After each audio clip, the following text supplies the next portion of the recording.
And from now, we will start our short presentations on the highlights from the DETEL project results. And now I would like to welcome Maria Victoria Soler from Cyprus University of Technology and Luis Prieto from Tallinn University to give us some of the highlights from the Survey of Doctoral Education in Technology and Enhanced Learning, which we conducted in the DETEL project. Thank you, Mijail. Well, hello, everyone. As Mijail said, my name is Maria Victoria Soler, and I am a postdoctoral researcher at the Department of Multimedia and Graphic Arts of the Cyprus University of Technology. And I am also a researcher and a language instructor at the Language Center of the same institution. With me is also Luis Prieto. Yes. You might want to say some words about you. Yeah. Hello, everyone.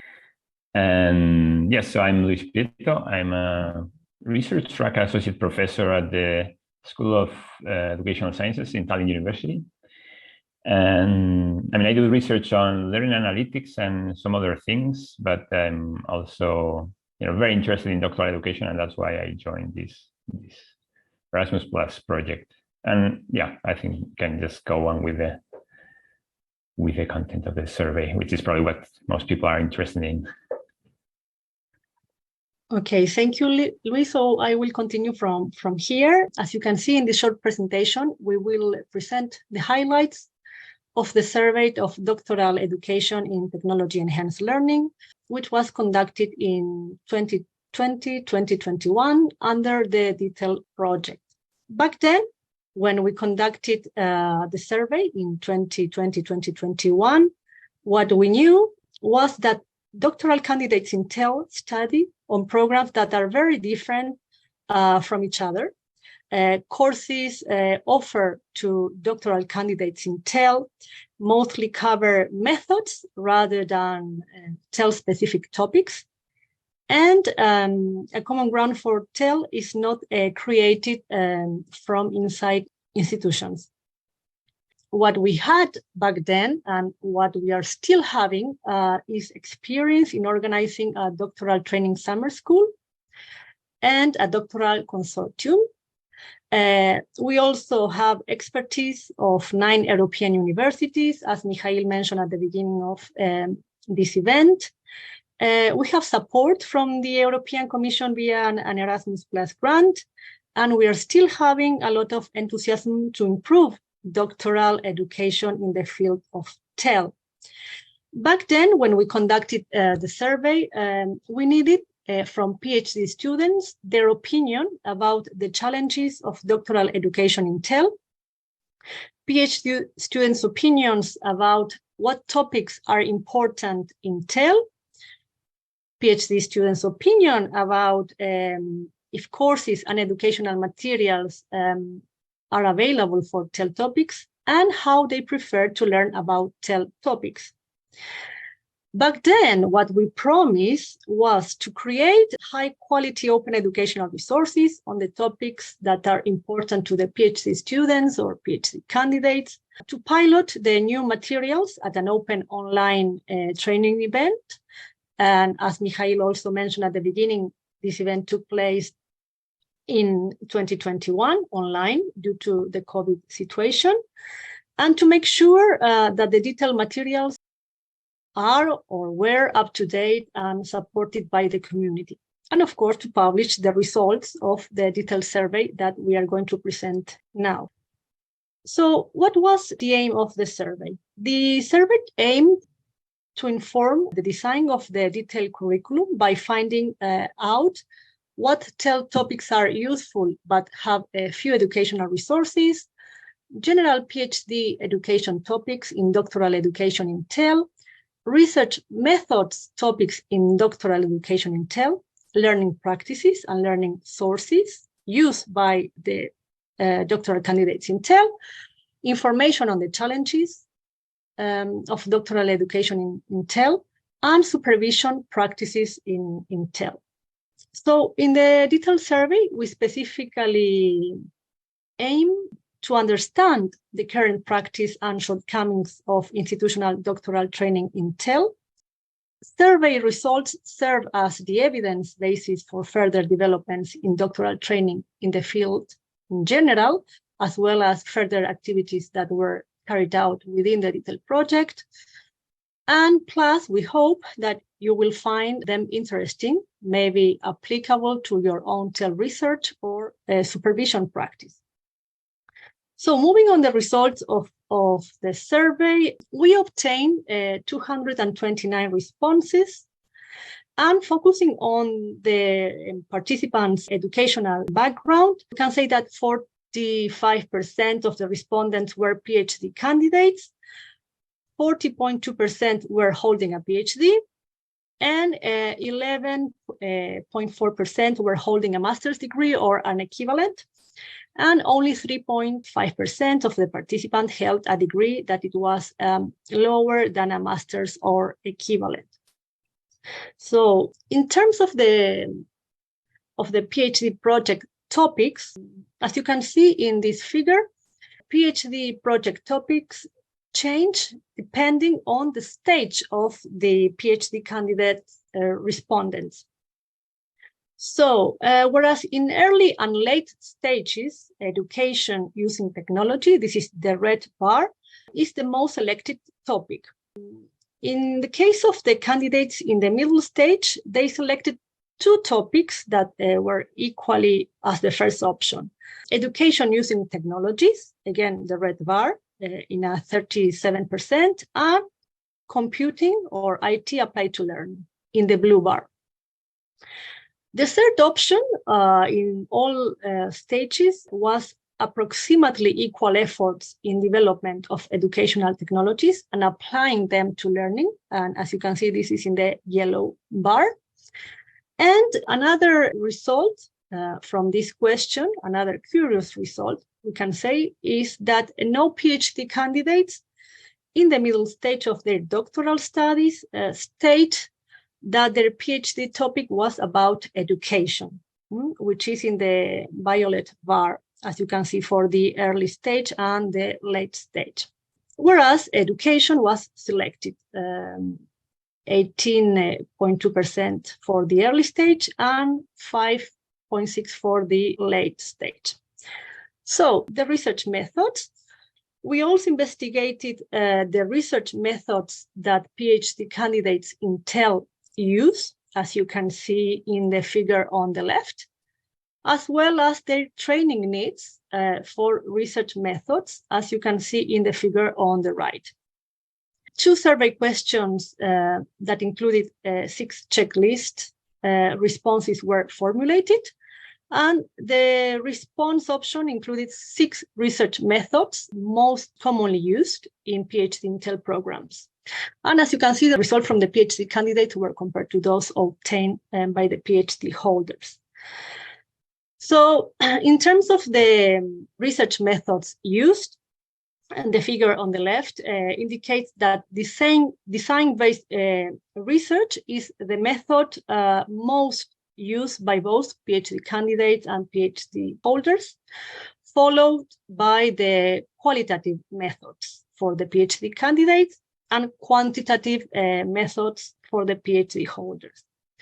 Experimental research was the 4th option selected by both groups, and surprisingly, computer science were selected only by 9.7% of the PhD candidates that participated in the survey, and similarly only by 7.8% of the PhD holders. The least method used was secondary research, which include, for example, desk research. As for the training needs, the results are quite similar to those obtained for the use of research methods. For instance, the design-based research category was selected as needed for training by 24.5% of the PhD candidates. That is the exact same percentage as the use of this method by the PhD candidates. So they need training in the same method that they are using the most. The second research method most selected by PhD candidates are the quantitative methods in this case, and followed by qualitative methods. And the fourth research method selected in this case by both groups in terms of training was experimental research, similar to the findings in research methods used. And finally, again, the two least methods selected were computer science and secondary research. We were also interested in investigating the relationship between PhD topics and research methods used in each one of those topics that we mentioned. And the data presented in this figure indicates, as you can see, a visible variation of the research methods that are most used according to the different PhD topics. For example, design-based research is the most used method in computing or IT applied to learning PhDs, whereas experimental research and qualitative methods are the methods that respondents in the field of education using technology reported the most. And again, design-based research is the most used methods in PhDs where there is approximately equal efforts in the development of educational technologies and applying them for learning. We also asked the participants about the learning sources they use. More specifically, participants were asked about the learning sources they use for the DETEL topics, the learning sources they use for general PhD level training topics, and the learning sources they use for research methods. The figure here on the screens compare the results obtained for learning sources in terms of DETEL topics, general PhD level training topics, and research methods according to the selection made by the PhD candidate. And two sources emerged as the most relevant across the three categories. Those were academic publication and supervisor help. Courses in PhD programs seems to be relevant for general PhD training and research methods, but less for DETEL topics. And another important learning source for the participants is academic conferences. And now I think that my colleague Luis will continue with the challenges in a DETEL doctorate. Luis? Yes, thank you. Thanks, Maria Victoria. So yes, just three small notes to end our presentation about the survey. So maybe in contrast with the previous, let's say, more descriptive insights, which were very useful for us as a project to like shape the program that we propose in the project and the educational resources. There were some questions in the survey that were also more about us trying to understand the experience of the doctorate for DETEL doctoral students. So, for example, one of the things we asked was how challenging different areas of the doctorate were for the doctoral students and also for the PhD holders.